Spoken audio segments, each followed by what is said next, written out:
So now we are going to see about management of HIV positive cases. Case 1.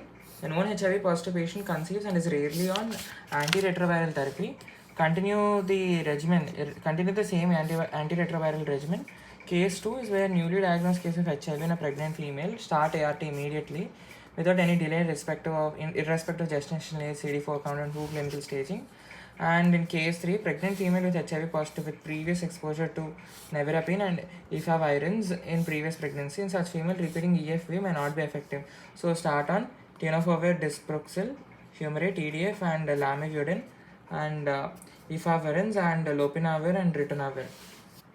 And coming to additional drugs such as quatrimoxazole prophylaxis, it helps reduce the morbidity and mortality by preventing opportunistic infections such as pneumocystis jirovecii pneumonia, toxoplasmosis, diarrhea, and other bacterial infections. So prophylaxis in infected pregnant females is same as non-pregnant females. Criteria for CPT prophylaxis in non-pregnant females in normal person: CD4 counts less than 350 cells and WHO clinical stage 3 and 4. The regimen is 1 double-strength tablet of quatrimoxazole and alternative regimen is dapsone 100 milligrams once daily. For breastfeeding and pregnant females, females who fulfill the criteria for CPT should continue throughout pregnancy. If a female requires CPT during pregnancy, it should be started regardless of stage of gestational age. Breastfeeding women should continue CPT where indicated. Breastfeeding should not be stopped. In case 4, pregnant female in labor with unknown HIV status. It is an unbooked case. So the NACO recommends routine screening test with opt-out option. Female opts out, take universal precautions during delivery. Screening to be done by a whole blood finger prick test. If the screening is positive, initiate 3-drug ART immediately. Send 3 rapid antibody tests for confirmation, along with CD4 count test next day.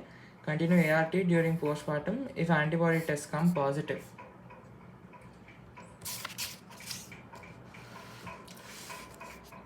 Maternal status presenting in active labor, no prior ART. Then initiate TDF, 3TC and EFV. TDF we use tenofovir disoproxil fumarate, and then we use lamivudine, and then we also use efavirenz. In postpartum, continue TDF 300 milligrams, 3TC 300 milligrams, and EFV 600 milligrams, same as the intrapartum and postpartum. And coming to HIV-2 in a pregnant female, more common in Western India. HIV-2 also progresses to AIDS, but at a much lower rate, known to be less transmissible from mother to child. So drugs like NVP, EFV are not effective against HIV-2. So the regimen is tenofovir 300 milligrams, lamivudine 300 milligrams, and lopinavir 800 milligrams or ritonavir 200 milligrams, same as non-pregnant female. And zidovudine ASD is to be given to the infant for 6 weeks. The mode of delivery is always opt for vaginal delivery, irrespective of CD4 count and viral load, unless obstetric indication for cesarean is present. ART can reduce risk of PTCT, that is parent-to-child transfusion, better and with lesser risk than a C-section.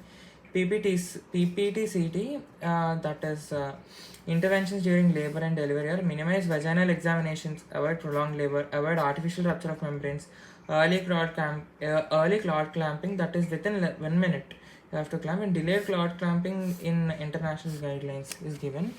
And use non-invasive fetal monitoring, avoid invasive procedures, avoid routine episiotomy, minimize the use of forceps or vacuum extractors. Management of newborn. Breastfeeding is not contraindicated in HIV positive females, so do not give mixed feeds, either exclusive breastfeeding or exclusive supplementary feeding, not both.